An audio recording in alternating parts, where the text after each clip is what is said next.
ನಮ್ಮ ಕುಟುಂಬ ಕನ್ನಡ ವ್ಲಾಗ್ಸ್ಗೆ ತಮ್ಮೆಲ್ಲರಿಗೂ ಸ್ವಾಗತ. ನಾನು ನಿಮ್ಮ ಪ್ರೀತಿಯ ಕನ್ನಡತಿ ಭಾಗ್ಯ. ಫ್ರೆಂಡ್ಸ್, ಎಲ್ಲರೂ ಹೇಗಿದ್ದೀರಾ? ಹೋಪ್ ಎಲ್ಲರೂ ಸೇಫಾಗಿ ಚೆನ್ನಾಗಿದ್ದೀರಾ ಅಂತ ಹೇಳಿ ಭಾವಿಸ್ತಾ ಇವತ್ತಿನ ವೀಡಿಯೋನ ಶುರು ಮಾಡ್ತಾ ಇದ್ದೀನಿ. ಇವತ್ತು ರೆಸಿಪಿ ಪ್ಲಸ್ ವೀಡಿಯೋನೂ ಇರುತ್ತೆ. ಸೊ ರೆಸಿಪಿನೇ ಫಸ್ಟಿಗೆ ಶೇರ್ ಮಾಡ್ತಾ ಇದ್ದೀನಿ. ಈಗಂತೂ ಮಕ್ಕಳಿಗೆ ಈವ್ನಿಂಗ್ ಮೊದಲೆಲ್ಲ ಆದರೆ ಸ್ಕೂಲ್ಗೆ ಹೋಗಿ ಬರೋರು ಈವ್ನಿಂಗ್ ಸ್ನ್ಯಾಕ್ಸ್ ಏನಾದರೂ ಮಾಡಬೇಕಿತ್ತು. ಬಟ್ ಈಗ ಆಗಲ್ಲ. ಬೆಳಗಿಂದ ಸಾಯಂಕಾಲದವರೆಗೂ ಅಮ್ಮ ಏನಾದರೂ ಮಾಡು ಇದೇ ಕೇಳ್ತಾ ಇರ್ತೀರ. ಹೋಪ್ ನಿಮಗೂ ಈ ಒಂದು ಎಕ್ಸ್ಪೀರಿಯನ್ಸ್ ಆಗಿದೆ ಅಂತ ಅನ್ಕೋತೀನಿ ತಾಯಂದ್ರಿಗೆ. ಅಂಥದ್ರಲ್ಲಿ ಈಗ ಪನ್ನೀರ್ ಮಂಚೂರಿಯನ್ ಹೇಗೆ ಮಾಡೋದು ಸಿಂಪಲ್ಲಾಗಿ ಮನೆಯಲ್ಲೇ ಇರುವಂತಹ ಇಂಗ್ರೀಡಿಯೆಂಟ್ಸ್ಗಳನ್ನು ಬಳಸ್ಕೊಂಡು ನೋಡೋಣವಾ? ನೋಡೋಕ್ಕಿಂತ ಮುಂಚೆ ಚಾನಲ್ ಸಬ್ಸ್ಕ್ರೈಬ್ ಆಗದೆ ನೋಡ್ತಾ ಇದ್ದರೆ ಚಾನಲ್ ಸಬ್ಸ್ಕ್ರೈಬ್ ಆಗಿ ನೋಡಿ. ಮೊದಲಿಗೆ ಪನ್ನೀರನ್ನು ಕ್ಯೂಬ್ಸ್ ಆಗಿ, ಅಂದರೆ ನಿಮಗೆ ಯಾವ ಆಕಾರದಲ್ಲಿ ಬೇಕೋ ಆ ಆಕಾರದಲ್ಲಿ, ಮತ್ತು ಸೈಜಸ್ಸು ಅಷ್ಟೇ. ನಿಮ್ಮ ಮನೇಲಿ ಜಾಸ್ತಿ ಜನ ಇದ್ದರೆ ಸ್ವಲ್ಪ ಸಣ್ಣ ಸಣ್ಣ ಪೀಸ್ ಹಾಕಿ, ಕಮ್ಮಿ ಇದ್ದೀರಾ ಅಂತಂದರೆ ಈ ರೀತಿ ಮೀಡಿಯಮ್ ಪೀಸ್ಗಳನ್ನು ಹಾಕ್ಕೊಳ್ಳಿ. ಇಲ್ಲಪ್ಪ ನಮ್ಗೆ ಇನ್ನೂ ದೊಡ್ಡದಾಗಬೇಕು ಅಂದರೆ ಅದು ನಿಮ್ಮ ಇಷ್ಟ. ಸೊ ಫಸ್ಟಿಗೆ ಪನ್ನೀರನ್ನು ಕಟ್ ಮಾಡಿಕೊಂಡು ಒಂದು ಬೌಲ್ಗೆ ಹಾಕಿ ಉಪ್ಪು ಸ್ವಲ್ಪ ಖಾರನ ಹಾಕಿ ಫಸ್ಟಿಗೆ ಕಲಿಸ್ಕೊಬಿಡ್ಬೇಕು. ಯಾಕಪ್ಪ ಅಂತಂದರೆ ಪನ್ನೀರು ನೀವು ಫ್ರೈ ಮಾಡಿದಾಗ ಸಪ್ಪೆ ಅನ್ನಿಸ್ಬಾರ್ದು ಅಂತಂದರೆ ನೀವು ಉಪ್ಪನ್ನು ಮತ್ತು ಖಾರನ ಈಗಲೇ ಹಾಕ್ಕೋಬೇಕು. ಜೊತೆಗೆ ನಾನಿಲ್ಲಿ ಒಂದು ಸ್ವಲ್ಪ ಶುಂಠಿ ಬೆಳ್ಳುಳ್ಳಿ ಪೇಸ್ಟನ್ನು ಸಹ ಹಾಕ್ಕೊಂಡು ಆಚೆಯವರ ಕಬಾಬ್ ಪುಡಿ, ಈಗ ಫ್ರೈ 65 ಚಿಕನ್ 65 ಪೌಡ್ರ್ ಬರುತ್ತೆ, ಕಬಾಬ್ ಪೌಡ್ರ್ ಬರ್ತಾ ಇಲ್ಲ. ಸೊ ಅದನ್ನೇ ನಾನಿಲ್ಲಿ ಹಾಕ್ಕೋತಾ ಇದ್ದೀನಿ. ನಿಮಗೆ ಕಬಾಬ್ ಪೌಡ್ರ್ ಸಿಗುತ್ತೆ ಅಂತಂದರೆ ನೀವು ಕಬಾಬ್ ಪೌಡ್ರನ್ನು ಸಹ ಇಲ್ಲಿ ಹಾಕ್ಕೋಬೋದು. ಸೊ ನಾನಿಲ್ಲಿ ಫುಲ್ ಒಂದು ಪ್ಯಾಕೆಟನ್ನು ಹಾಕ್ತಾಯಿದ್ದೀನಿ. ಇದು ಪನ್ನೀರು ಅಷ್ಟೇ, ಒಂದು ಪ್ಯಾಕೆಟ್ ಬರುತ್ತಲ್ಲ 200 ಆ ಥರದ್ದು ಒಂದು ಫುಲ್ ಪ್ಯಾಕೆಟನ್ನು ನಾನಿಲ್ಲಿ ತೊಗೊಂಡಿದ್ದೀನಿ. ಈಗ ಆ ಪೌಡರನ್ನು ಹಾಕಿಬಿಟ್ಟು ನೀಟಾಗಿ ಎಲ್ಲ ಪನ್ನೀರ್ಗೂ ಮಿಕ್ಸ್ ಆಗೋ ಥರ ಮಿಕ್ಸ್ ಮಾಡ್ಕೋಬೇಕಾಗತ್ತೆ. ಒಂದೊಂದು ಪನ್ನೀರು ವೈಟ್ಗೆ ಆಗಬಾರ್ದು, ನೀಟಾಗಿ ಎಲ್ಲದಕ್ಕೂ ಅದು ಅಂದರೆ ಎಲ್ಲದಕ್ಕೂ ಅಂಟಬೇಕು. ಸೊ ಹಾಗೆ ಯಾಕೆ ನಾವು ಮೊದಲೇ ನೀರೆಲ್ಲ ಹಾಕ್ಕೊಬಿಟ್ರೆ ಗೊತ್ತಾಗೋದಿಲ್ಲ. ಅದಕ್ಕೇ ನೋಡಿ ಈ ರೀತಿ ಡ್ರೈ ಆಗಿ ಕಲಿಸ್ಕೋಬೇಕು. ಸೊ ಇವಾಗ ನಾವು ಮೊಸರನ್ನು ಸಹ ಹಾಕ್ಕೋತೀವಿ. ಯಾಕೆ ಅಂತಂದರೆ ಈಗ ನಾವು ನಾನ್ ವೆಜ್ ತಿನ್ನೋ ಹಾಗಿಲ್ಲ. ನೀವೇನಾದರೂ ನಾನ್ ವೆಜ್ ತಿನ್ನೋ ಹಾಗಿದೆ ಅಂತಂದರೆ ಎಗ್ ಹಾಕ್ಕೊಳ್ಳಿ, ಇಲ್ಲ ಅಂತಂದರೆ ಈ ರೀತಿ ಮೊಸರು ಹಾಕ್ಕೊಳ್ಳಿ, ಅಥವಾ ನಿಂಬೆ ಹಣ್ಣಿನ ರಸನೂ ಸಹ ನೀವು ಹಾಕ್ಕೋಬೋದು. ನಾನಿಲ್ಲಿ ಒಂದು ಸ್ವಲ್ಪ ಮೊಸರನ್ನ ಹಾಕಿ ನೀಟಾಗಿ ಎಲ್ಲ ಒಂದು ಪನ್ನೀರ್ಗೂ ಕೋಟ್ ಆಗೋ ಥರ ನಾನಿಲ್ಲಿ ಕಲಿಸ್ಕೊತಾ ಇದ್ದೀನಿ. ಮೊಸರು ಹಾಕೋದ್ರಿಂದ ಪನ್ನೀರು ನಿಮಗೆ ಎಣ್ಣೆಲಿ ಹಾಕಿದ ತಕ್ಷಣ ಗಟ್ಟಿ ಆಗುತ್ತಲ್ಲ, ಆ ಥರ ಆಗೋದಿಲ್ಲ, ಸಾಫ್ಟ್ ಆಗುತ್ತೆ ಮೊಸರು ಹಾಕೋದ್ರಿಂದ. ನೋಡಿ ಈ ರೀತಿಯಾಗಿ ಎಲ್ಲ ಪನ್ನೀರಿಗೂ ಮೊಸರು ಮತ್ತು ನಾವು ಕಲಸಿರುವಂತಹ ಹಿಟ್ಟು ಎಲ್ಲವೂ ನೀಟಾಗಿ ಅಬ್ಸರ್ವ್ ಆಗಬೇಕು. ಸೊ ಈಗ ಕೊನೆಯದಾಗಿ ನಮಗೆ ಬೇಕಾಗೋದು ಕಾರ್ನ್ಫ್ಲೋರು. ಸೊ ಕಾರ್ನ್ಫ್ಲೋರ್ ಒಂದು ಸ್ವಲ್ಪ ಹಾಕ್ಕೊಳ್ಳಿ, ಯಾಕಂದ್ರೆ ಜಾಸ್ತಿ ಹಾಕ್ಬಿಟ್ರೆ ನಿಮಗೆ ಜಾಸ್ತಿ ಒಂಥರ ಗರಿ ಬಂದುಬಿಡುತ್ತೆ. ಸೊ ಅಷ್ಟು ಚೆನ್ನಾಗಿರೋದಿಲ್ಲ. ನಿಮಗೆ ಹೋಟೆಲ್ ಸ್ಟೈಲ್ ಪನ್ನೀರ್ ಕಬಾಬು, ಪನ್ನೀರ್ 65 ಬೇಕು ಅಂತಂದರೆ ನೀವು ಇದೇ ಥರ ಮಾಡ್ಕೊಳ್ಳಿ. ನಾನು ಹೇಳ್ಕೊಟ್ಟ ರೀತಿಲೇ ಖಂಡಿತವಾಗ್ಲೂ ನಿಮಗೆ ಹೋಟೆಲಲ್ಲಿ ಸಿಗುವಂತಹ ಪನ್ನೀರ್ 65 ಒಂದು ಪ್ಲೇಟ್ಗೆ 120 ರೂಪೀಸ್ ಏನು ಚಾರ್ಜ್ ಮಾಡ್ತೀರಲ್ಲ, ಚಾರ್ಜ್ ಮಾಡಿ ತೊಗೋತೀವಲ್ಲ, ಸೊ ಆ ಪನ್ನೀರ್ ಕಬಾಬೇ ಇವತ್ತು ನಾನು ಶೇರ್ ಮಾಡ್ತಾ ಇರೋದು. ಸೊ ಸ್ವಲ್ಪ ಕಾರ್ನ್ಫ್ಲೋರು ಜಾಸ್ತಿ ಹಾಕ್ಬೇಡಿ. ಜಾಸ್ತಿ ಹಾಕಿದ್ರೆ ಒಂದು ರೀತಿ ಕರಮ್ ಅನ್ನೋ ಥರ ಬರುತ್ತೆ, ನಿಮಗೆ 65 ಥರ ಅನಿಸೋದೇ ಇಲ್ಲ. ಓಕೆನಾ? ಸೊ ನೋಡಿ ಈ ರೀತಿ ನೀಟಾಗಿ ಕಲಿಸ್ಕೋಬೇಕು. ಎಲ್ಲ ಪನ್ನೀರ್ಗೂ ಮಿಕ್ಸ್ ಆಗೋ ಥರ ನೀಟಾಗಿ ಕಲಿಸ್ಬಿಟ್ಟು, ನಿಮ್ಮ ಹತ್ರ ಟೈಮ್ ಇದೆ ಅಂತಂದರೆ ಒಂದು ಅರ್ಧ ಗಂಟೆ ಮೇಲೆ, ನೀವು ಅರ್ಧ ಗಂಟೆ ಮೇಲೆ ಎಷ್ಟೊತ್ತಾದರೂ ಬಿಟ್ಟರೂ ಪನ್ನೀರ್ ಚೆನ್ನಾಗಿ ಬರುತ್ತೆ. ಬಿಫೋರ್ 30 ಮಿನಿಟ್ಸ್ಗಿಂತ ಒಳಗಡೆ ಮಾಡೋಕ್ಕೆ ಹೋದರೆ ಪನ್ನೀರ್ ಅಷ್ಟು ಚೆನ್ನಾಗಿ ಬರೋದಿಲ್ಲ. ಸೊ ಮಿನಿಮಮ್ ಒಂದು 30 ಮಿನಿಟ್ಸ್ ಆದರೂ ನಾವು ಅದನ್ನು ನೆನೆಯೋಕ್ಕೆ ಬಿಡಬೇಕಾಗತ್ತೆ. ಸೊ ಬೆಟರ್ ನೀವು ಫ್ರೀಝರಲ್ಲಿ ಅಥವಾ ಫ್ರಿಜ್ಜಲ್ಲಿ ಸ್ಟೋರ್ ಮಾಡಿದ್ರೆ ಬೇಗನೆ ಆಗುತ್ತೆ. ಇಲ್ಲ ಅಂತಂದರೆ ಆಚೆನೂ ಇಟ್ಟು ಸಹ ಒಂದು ಪ್ಲೇಟನ್ನು ಮುಚ್ಚಿ ಅರ್ಧ ಗಂಟೆ ಅದನ್ನು ನೆನೆಯೋಕ್ಕೆ ಬಿಡಬೇಕಾಗತ್ತೆ. ಸೊ ಈಗ ಅರ್ಧ ಗಂಟೆ ಆದಮೇಲೆ, ಆ್ಯಕ್ಚುಲಿ ನಾನು ಅರ್ಧ ಗಂಟೆಗಿಂತ ಮುಂಚೆನೇ ಸ್ವಲ್ಪ ತೆಗೆದು ನೋಡಿದೆ. ನಾನು 20 ಮಿನಿಟ್ಸ್ ಆದಮೇಲೆ ಏನೋ ಮರ್ತಿದ್ದೀನಿ ಅಂತ ನೆನಪಾದಾಗ ಕರಿಬೇವು ಸೊಪ್ಪು ಮರ್ತೋಗಿತ್ತು. ಸೊ ಹಾಕಿ ಕಲಿಸಿದ್ದೀನಿ. ಸೊ ನೋಡಿ ಫ್ರೆಂಡ್ಸ್, ಇದು ಮೊನ್ನೆ ನಮ್ಮ ಯಜಮಾನರು ಮಾಡಿರೋ ಕೆಲಸಕ್ಕೆ ಏನಪ್ಪ ಮಾಡಿದ್ರೆ ಹೇಳಿ, ಗಂಡಂದಾರಿ ಕೆಲಸ. 4 ವರ್ಷ ಆಯ್ತು, ಎಷ್ಟು ವರ್ಷ ಬಾಳಿಕೆ ಬರುತ್ತೆ? ನಿಜ ಹೇಳು, ಏನು ಮಾಡಿದೆ ಹೇಳ್ತೀನಿ ಕರೆಕ್ಟಾಗಿ. ಕರೆಂಟ್ ಸ್ವಿಚ್ ಆನ್ ಮಾಡಿ, ನೀರು ತೆಗೆದುಬಿಟ್ಟು ಸ್ವಿಚ್ ಆನ್ ಮಾಡಿಬಿಟ್ಟಿದ್ವಿ. ಸ್ವಿಚ್ ಆಫ್ ಮಾಡಿಲ್ಲ, ಹಂಗೆ ಹೋಗ್ಬಿಟ್ಟು ಕರೆಂಟ್ ಬಂತು, ಸುಟ್ಟೋಯ್ತು. ನೋಡಿ ಗೈಸ್, ಇದು ಚೆನ್ನಾಗೇ ಇತ್ತು. 4 ವರ್ಷ ಆಯಿತು, ಇನ್ನೂ 1 ವರ್ಷ 2 ವರ್ಷ ಬಾಳಿಕೆ ಬರ್ತಾಯಿತ್ತು. ಇವ್ರು ಏನು ಮಾಡಿದ್ರು, ಆಫೀಸ್ ಟೆನ್ಷನ್ನು ಮತ್ತು ಇಲ್ಲಿ ಊರ ಬೆಲ್ಲ ಮಾಡ್ತಾರಲ್ಲ ಅವರು, ಅಲ್ಲಿ ಇಲ್ಲಿ ತಿರ್ಗೋದು, ಆಮೇಲೆ ದುಡ್ಡು ಕಲೆಕ್ಷನ್ ಮಾಡೋದು, ಈ ಟೆನ್ಷನಲ್ಲಿ ಏನು ಮಾಡಿದ್ರು, ಕರೆಂಟ್ ಹೋಗ್ಬಿಟ್ಟಿದೆ, ಹೀಟ್ರು ನೀರು ಆಫ್ ಆಗಿದೆ. ಇವ್ರೇನು ಮಾಡೋ, ಹೆಂಗಿದ್ರು ಆಫ್ ಆಗಿದೆ, ಲೈಟು ಆನ್ ಆಗಿಲ್ವಲ್ಲ, ಸರಿ ಕರೆಂಟ್ ನಾನು ಸ್ವಿಚ್ ಆಫ್ ಮಾಡಿದ್ದೀನಿ ಅಂದ್ಕೊಂಡು ಏನು ಮಾಡೋರೆ, ನೀರನ್ನು ನೀರನ್ನು ತಗೊಂಡು ಇದನ್ನು ಹಾಗೆ ಪ್ಲಗ್ಗೆ ಕನೆಕ್ಟ್ ಮಾಡಿ ಸ್ವಿಚ್ ಆಫ್ ಮಾಡಿಲ್ಲ. ನನ್ನ ಮಗ ಪಾಪ ಆಟ ಆಡೋಕ್ಕೆ ಈಚೆ ಬಂದ. ನೀನೇ ತಾನೇ ಹೇಳಿಲ್ಲ ಪರೇ, ಏನಂದೆ? ಇದರಲ್ಲಿ ಚಕ್ಕೆ ಥರ ಉದುರ್ತಾ ಇದೆ. ಮಮ್ಮಿ ಇದು ಏನೋ ಆಗ್ತಾಯಿದೆ, ಓಡ್ಬಾ ಅಂತ. ನಾನು ಓಡ್ಬಂದು ನೋಡಿದ್ರೆ ಸುಟ್ಟೋಗಿದೆ. ಇದನ್ನು ಹಾಕಿದ್ರೆ ಇವಾಗ ಸೌಂಡ್ ಬರ್ತಾ ಇದೆ. ಸೊ ಇದು ಇನ್ನೂ ವೇಸ್ಟು. ಅದು ಬಾಕ್ಸ್ ಕೊಡಪ್ಪ, ಅದರಲ್ಲಿ ಇಕ್ಕಪ್ಪ.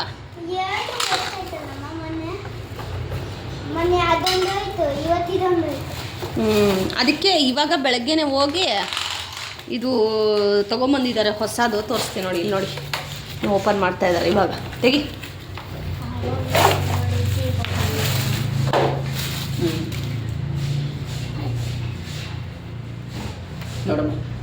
ನೋಡಿ, ಇದು ಯಾವುದೋ ಹೊಸದು. ಇದು ನಮ್ಮ ಯಜಮಾನ್ರು ಅವರಿಂದಾನೇ ಹಾಳಾಗೋದು. ಇದು ಈಟ್ರೆಲ್ಲ ಹಾಳಾಗೋದು.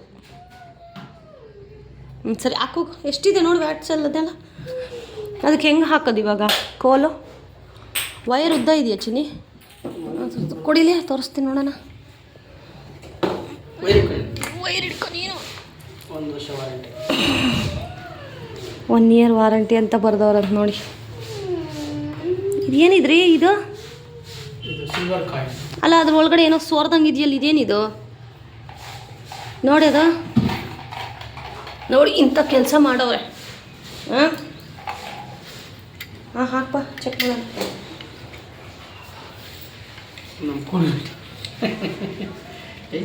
ಆಗತ್ತಾ? ಹಿಂದಕ್ಕೆ ಕೇಳ್ಕೊ. ಹಾಂ, ಸಾಕು. ಹಾಕಿ ನೋಡಿ.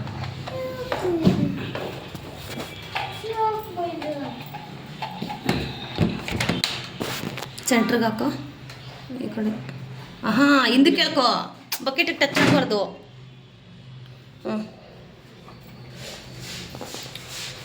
ಇರಿ 1 ನಿಮಿಷ, ನಾನು ಹೇಳೋವರೆಗೂ ಆನ್ ಮಾಡಬೇಡ. ಓಹೋ, ಇರಿ ಸ್ಟಾಕದ ಮೇಲೆ ಫಸ್ಟ್ ಸೆಂಟ್ರಿಗೆ ಇದೆಯಾ ಅಂತ ನೋಡ್ಕೋಬೇಕು, ಟಚ್ ಆಗಬಾರ್ದು ಬಕೆಟ್ಗೆ ಅಂತ. ಇನ್ನು ವಾಟರ್ ಇನ್ನೂ ಸ್ವಲ್ಪ ವಾಟರ್ ಲೆವೆಲ್ಗೆ ಇದ್ರೆ ಪರವಾಗಿಲ್ಲ. ಹಾಕಿ ಒಂದು ಜಗ್ಗು ಹಾಕು.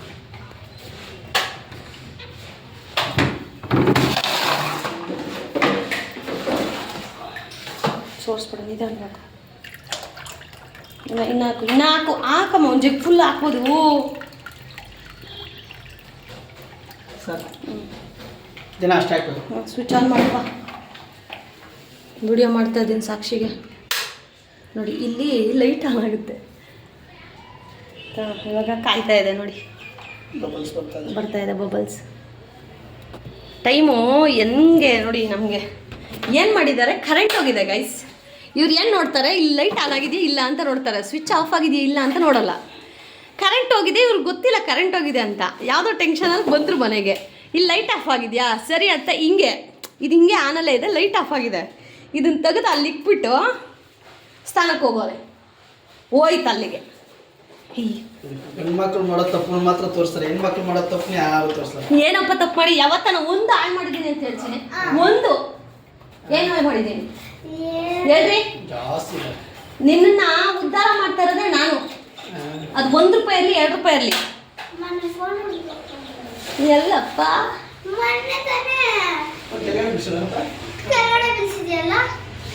ಹಾಳಾಗಿದ್ಯಾ ಅದು? ಹಂಗಾದ್ರೆ ಡ್ಯಾಡಿ ಇದು ಮಾಡಿಲ್ಲ. ಸೊ ನೋಡಿದ್ರಲ್ಲ ಫ್ರೆಂಡ್ಸ್, ನಮ್ಮ ಮನೆಯ ಹೀಟ್ರ್ ಪರಿಸ್ಥಿತಿ ಹೇಗಾಗಿದೆ ಅಂತ. ಹೀಟ್ರಿಗಾಗಿ ಬಂದೆ. ಅದಾದಮೇಲೆ ಸ್ನಾನ ಮಾಡ್ಕೋಬೇಕಿತ್ತು ಅಂತ ಹೇಳಿ ಹೀಟ್ರಿಗೆ ಹಾಕಿಬಿಟ್ಟು, ಮೀನ್ ವೈಲ್ ನಾನು ಆಗಲೇ ಹೇಳಿದ್ನಲ್ವ, ಒಂದು ಅರ್ಧ ಗಂಟೆ ಆದರೂ ನಾನು ಪನ್ನೀರನ್ನು ನೆನೆಸಿ ಇಟ್ಟಿದ್ದೆ ಅಂತ ಹೇಳಿ. ಸೊ ನೆನೆಸಿಟ್ಟಿರೋ ಪನ್ನೀರನ್ನು ಈಗ ಎಣ್ಣೆ ಹಾಕಿ ಡೀಪ್ ಫ್ರೈ ಮಾಡ್ತಾಯಿದ್ದೀನಿ. ಸೊ ನಿಮಗೆ ಮಂಚೂರಿಯನ್ ಬೇಕು, ಪನ್ನೀರ್ ಮಂಚೂರಿಯನ್ ಅಂತ ಅಂದಾಗ ಗ್ರೇವಿ ಥರ ಮಾಡ್ಕೋಬೇಕು. ಬಟ್ ನಾನಿಲ್ಲಿ ಮಾಡ್ತಾ ಇರೋದು ಪನ್ನೀರ್ 65. ಈಸಿಯಾಗಿ ಮಾಡ್ಕೋಬೋದು ಆರಾಮ್ಸೆ. ಆ್ಯಂಡ್ ತುಂಬ ಜನ ನನಗೆ ಸಜೆಸ್ಟ್ ಮಾಡಿದ್ರಿ ನಾನ್ ಸ್ಟಿಕ್ ಯೂಸ್ ಮಾಡಿಬಿಡಿ ಅಂತ. ನೋಡ್ತಾ ಇದ್ದೀರಲ್ಲ, ಇದು ಬಾಣಲಿ ನಾನು ಹಾಕ್ಕೊಂಡು ಒಂದು 3 ತಿಂಗಳು ಆಯ್ತೇನೋ. 3 ತಿಂಗಳಿಗೇ ನೋಡಿ ಯಾವ ಪರಿಸ್ಥಿತಿಗೆ ಬಂದಿದೆ ಬಾಣಲಿ ಅಂತ ಹೇಳಿ. ಖಂಡಿತವಾಗ್ಲೂ ನಾನ್ ಸ್ಟಿಕ್ ಯೂಸ್ ಮಾಡೋದಷ್ಟು ಒಳ್ಳೆಯದಲ್ಲ. ಇನ್ನೊಂದು ಸರಿ ಅಂತೂ ನಾನು ಇದನ್ನು ಬೈ ಮಾಡೋದಿಲ್ಲ. ಮೊದಲು ಮಾಡಿರೋ ತಪ್ಪನ್ನು ಮತ್ತೊಂದು ಬಾರಿ ಮಾಡೋಕ್ಕೆ ನಾನು ಇಷ್ಟಪಡೋದಿಲ್ಲ. ಸೊ ಈಗ ಎಣ್ಣೆ ಕಾದಿದೆ. ನಾವೇನು ಕಲಸಿಟ್ಕೊಂಡಿದ್ವಲ್ಲ ಅದನ್ನು ನೀಟಾಗಿ ಇನ್ನೊಂದು ಸಾರಿ ಕಲಿಸ್ಬಿಟ್ಟು ಈಗ ಎಣ್ಣೆಯಲ್ಲಿ ನಾವು ಡೀಪ್ ಫ್ರೈ ಮಾಡ್ಕೋಬೇಕಾಗತ್ತೆ. ಸೊ ಇದನ್ನು ನೀವು ಪನ್ನೀರ್ ಕ್ಯೂಬ್ಸ್ ಬರುತ್ತಲ್ವಾ, ಸೊ ಈ ಥರನೇ ಕ್ಯಾಪ್ಸಿಕಮ್ ಮತ್ತು ಈರುಳ್ಳಿನ ಕಟ್ ಮಾಡಿ ಈ ರೀತಿ ಮಾಡೋದಕ್ಕಿಂತ ಈ ಬೆಂಕಿ ಮೇಲೆ ನಾವು ಕೋಳಿನ ಎಲ್ಲ ಸುಟ್ಕೊಂಡು ತಿಂತೀವಲ್ಲ, ಸೊ ಆ ಥರವೇ ನೀವು ಸ್ಟಿಕ್ಗೆ ಪನ್ನೀರನ್ನು ಚುಚ್ಚಿ ಅದ್ರ ಜೊತೆಗೆ ಈರುಳ್ಳಿ ಕ್ಯಾಪ್ಸಿಕಮ್ ಎಲ್ಲವನ್ನು ಅಂದರೆ ಈ ಮಸಾಲೆ ಜೊತೆಗೂ ಅದನ್ನು ಕಲಿಸ್ಬಿಟ್ಟು ಎಲ್ಲವನ್ನು ಜೊತೆಗೆ ಚುಚ್ಚಿಬಿಟ್ಟು ಹಂಗೂ ಸಹ ನೀವು ಮಾಡ್ಕೋಬೋದು. ಪನ್ನೀರ್ ತಂದೂರಿ ಸಕ್ಕತ್ತಾಗಿರುತ್ತೆ. ಬಟ್ ನಾನಿಲ್ಲಿ ಮಾಡೋಕ್ಕೆ ಗ್ಯಾಸ್ ಮೇಲೆ ಕಷ್ಟ ಅಂತ ಹೇಳಿ ನಾನು ಪನ್ನೀರ್ 65 ಮಾಡ್ಕೋತಾ ಇದ್ದೀನಿ. ಇದೇ ಮಸಾಲೆ ಇದೇ ಪ್ರೊಸೀಜರು ಎಣ್ಣೆಲಿ ಬಿಡ್ದೇ ಡೈರೆಕ್ಟ್ ಒಂದು ಬೆಂಕಿಲಿ ಸ್ಟ್ಯಾಂಡ್ ಬರುತ್ತೆ ಗೊತ್ತಾ, ಸ್ಟ್ಯಾಂಡ್ ಮೇಲೆ ಸ್ಟಿಕ್ಸ್ಗೆ ನೀಟಾಗಿ ಚುಚ್ಚಿಬಿಟ್ಟು 4 ಕಡೆ ಚೆನ್ನಾಗಿ ಫ್ರೈ ಮಾಡಿಕೊಂಡ್ರೆ ನಿಮಗೆ ತಂದೂರಿ ರೆಡಿ ಆಗುತ್ತೆ. ಅದಾದರೂ ಟ್ರೈ ಮಾಡಿ, ಇದಾದರೂ ಟ್ರೈ ಮಾಡಿ. ಹೆಣ್ಮಕ್ಳು ಹಾಗೆ ಅಲ್ವಾ, ಒಂದನ್ನು ಮಾಡಿದ್ರೆ ಅದಕ್ಕೆ 4-5 ವೆರೈಟೀಸ್ ಒಂದು ರೆಡಿ ಮಾಡ್ತಾ ಇರ್ತೀವಿ. ಸೊ ಮೊದಲೆಲ್ಲ ನನಗೆ ಇಷ್ಟೆಲ್ಲ ಕಲ್ತಿದ್ದೇ ಇಲ್ಲ. ಬಟ್ ಮದುವೆ ಆದಮೇಲೆ ಕಡಿಮೆನೇ ಕಲ್ತಿದ್ದು. ಪರ್ಯಂತ ಹುಟ್ಟಿದ ಮೇಲೆ ಆಮೇಲೆ ಪರ್ಯಂತ ಯಾವಾಗ ಸ್ಕೂಲ್ಗೆ ಹೋಗೋಕ್ಕೆ ಸ್ಟಾರ್ಟ್ ಮಾಡಿದ್ನೋ, ಮಮ್ಮಿ ಇದು ಮಾಡಿಕೊಡು ಆವಾಗ ಕಲಿಯುವಂತಹ ನೆಸೆಸಿಟಿ ಈಗ ಕಲಿತು ಈ ರೀತಿ ಟೈಮ್ ಸಿಕ್ಕಾಗೆಲ್ಲ ಮಾಡಿಕೊಡ್ತಾ ಇರ್ತೀನಿ. ಇವತ್ತು ನಮ್ಮ ಯಜಮಾನ್ರಿಗೂ ಏನೋ ಬ್ಯಾಂಕ್ ಹಾಲಿಡೇ ಅಂತ ಹೇಳ್ತಾಯಿದ್ರು. ಸೊ ರಜಾ ಇತ್ತು ಅಂತ ಹೇಳಿ ಅವರು ಮನೆಯಲ್ಲೇ ಇದ್ದರು. ಗೊತ್ತಿಲ್ಲ, ಈ ತಿಂಗಳಲ್ಲಿ ತುಂಬ ಬ್ಯಾಂಕ್ ಹಾಲಿಡೇ ಕೊಡ್ತಾ ಇದ್ದಾರೆ. ಖಂಡಿತವಾಗ್ಲೂ ಲಾಸ್ಟ್ ಮಂತೆಲ್ಲ ತುಂಬ ಕೆಲಸ ಮಾಡಿಸ್ಕೊಂಡಿದ್ದಾರಲ್ಲ, ಮೇ ಬಿ ಅದಕ್ಕೆ ಅಂತ ಅನಿಸುತ್ತೆ. ಬಟ್ ಅವ್ರಿಗೆ ರಜಾ ಕೊಡೋದು ನಮಗೆ ಖುಷಿ, ಯಾಕಂದ್ರೆ ನಮ್ಮ ಜೊತೆಗೆ ಇರ್ತಾರಲ್ವ, ಮಾತಾಡ್ಬೋದು, ಎಂಜಾಯ್ ಮಾಡ್ಬೋದು. ಎಲ್ಲಾದರೂ ಕರ್ಕೊಂಡೋಗೋದೆಲ್ಲ ಸೀನ್ ಇಲ್ಲ ಬಿಡಿ. ಸಿಗೋದೊಂದು ರಜಾ, ಮಲ್ಕೊಳ್ಳೋಣ ಕಣೆ, ರೆಸ್ಟ್ ಮಾಡೋಣ ಕಣೆ ಅಂತ ಹೇಳ್ತಾರೆ. ಬಟ್ ನಾವೂ ಹಾಗೇ ಹೌದಲ್ವಾ, ಅವರು ಹೇಳೋದು ನಿಜಾನೇ ಅಂತ ಹೇಳಿ ಮನೇಲೇ ಅದು ಇದು ಈ ಥರ ಮಾಡಿಕೊಡೋದು ಏನೋ ಒಂದು ಮಾಡ್ತಾ ಇರ್ತೀನಿ. ಸೊ ಇಲ್ಲಿ ಇದನ್ನು ಹಾಕ್ಬಿಟ್ಟು ಆಚೆ ಯಾರೋ ಬಂದರು ಅಂತ ಹೋದೆ, ಮಾತಾಡ್ಸ್ಕೊಂಬರೋಣ ಅಂತ. ಉರಿ ಕಡಿಮೆ ಇದ್ದಿದ್ದಕ್ಕೆ ಬಚಾವಾದೆ. ನೋಡಿ ಈ ಕಲರ್ ಬಂತು, ನೋಡ್ಕೊಂಡೇ ಇಲ್ಲ ನಾನು. ಕೆಲವೊಂದು ಸಾರಿ ಈಗ ಆಗತ್ತೆ, ಅಂದರೆ ಏನೋ ಮಾಡಲು ಹೋಗಿ ಏನು ಮಾಡಿದೆ ನೀನು ಅಂತ. ಹಾಗೆ ಯಾರೋ ಬಂದರು, ನಾನು ಉರಿ ಕಡಿಮೆ ಇದ್ದಿದ್ದಕ್ಕೆ ಬಚಾವು, ಇಲ್ಲ ಅಂದರೆ ಎಲ್ಲ ಕರ್ರಗಾಗಿ ನಿಮಗೆ ವಿಡಿಯೋನೂ ಬರ್ತಾ ಇರಲಿಲ್ಲ. ಸೊ ಹೋಗೋಷ್ಟೊತ್ತಿಗೆ ಈ ಕಲರ್ ಬಂದಿತ್ತು. ಓಕೆ, ಒಂದು ಸ್ವಲ್ಪ ತಿನ್ನೋಕ್ಕೆ ಹಂಗಾದರೂ ಇದೆ ಅಂತ ಹೇಳಿ ಖುಷಿಯಾಯಿತು. ಹಿಂಗೇನೆ ಅಂದರೆ ಯಾರಾದರೂ ಮನೆಗೆ ಬಂದರೆ ಅಥವಾ ಯಾರಾದರೂ ಏನೋ ಕರೆದ್ರೆ ಮಾತಲ್ಲಿ ನಿಂತ್ಕೊಬಿಟ್ರೆ ಹೆಣ್ಮಕ್ಳಿಗೆ ಏನೂ ನೆನಪಾಗಲ್ಲ ಅಂತವಲ್ಲ, ಅದೇ ಇದಕ್ಕೆ ಕಾರಣ. ನನಗೂ ಅಷ್ಟೇ, ಏನಾದರೂ ಕಾಲ್ ಬಂದುಬಿಟ್ರೆ ಮನೆಯಿಂದ ಮಾತಾಡ್ಕೊಂಡಿರ್ತೀನ, ಏನು ಮಾಡ್ತಾಯಿದ್ದೀನಿ ಅಂತ ನನಗೆ ಅದ್ರ ಬಗ್ಗೆ ಕಾನ್ಸಂಟ್ರೇಷನ್ನೇ ಇರೋದಿಲ್ಲ. ಯಪ್ಪ ಹೆಂಗಿದ್ದವ್ರು ಹೆಂಗಾಗ್ಬಿಟ್ವಿ ಅಂತ ಅನ್ನಿಸ್ತಿರುತ್ತೆ ಆಗಾಗ. ಇಲ್ಲಿ ನೋಡಿ ಹೆಂಗಾಗಿದೆ ಅಂತ. ಬಟ್ ಡೋ ವರಿ, ಅದು ತಿನ್ನೋ ಥರನೇ ಇತ್ತು, ಏನೂ ಜಾಸ್ತಿ ಬ್ಲ್ಯಾಕ್ ಆಗಿರಲಿಲ್ಲ. ಬಟ್ ಈ ಕಲರ್ ಬರೋವರೆಗೂ ಬಿಡಬೇಡಿ. ನಾನು ಮಾಡಿರೋ ತಪ್ಪು ನೀವು ಮಾಡಬೇಡಿ. ಸ್ವಲ್ಪ ಕಲರ್ ಚೇಂಜ್ ಆದ ತಕ್ಷಣವೇ ತೆಗೆದುಬಿಡಿ, ತುಂಬ ಚೆನ್ನಾಗಿರುತ್ತೆ. ಆರಾಮ್ಸೆ ನೀವು ಇದನ್ನು ಹಾಗೇನೇ ತೊಗೋಬೋದು. ನಾನು ಇನ್ನೊಂದು ಬ್ಯಾಚು ಸಹ ಹಾಕಿ ತೋರಿಸ್ತೀನಿ, ನೀವು ಇಲ್ಲಿ ನೋಡಬಹುದು. ಚೆನ್ನಾಗಿ ಬಂದಿತ್ತು ಮಾತ್ರ, ತುಂಬ ಅಂದರೆ ತುಂಬ ಚೆನ್ನಾಗಿ ಬಂದಿತ್ತು.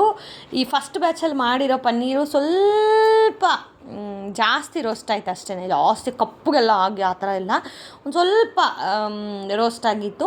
ನೆಕ್ಸ್ಟ್ ಬ್ಯಾಚ್ ಏನು ಬಿಟ್ನಲ್ಲ, ಅದನ್ನು ಅಲ್ಲೇ ನಿಂತ್ಕೊಂಡು ಕಾಯ್ಕೊಂಡಿದ್ದು, ಅದು ಯಾವ ಬಣ್ಣ ಬಂದರೆ ಸಾಕಾಗುತ್ತೋ ಆ ಬಣ್ಣಕ್ಕೆ ತೆಗೆದಿದ್ದೀನಿ.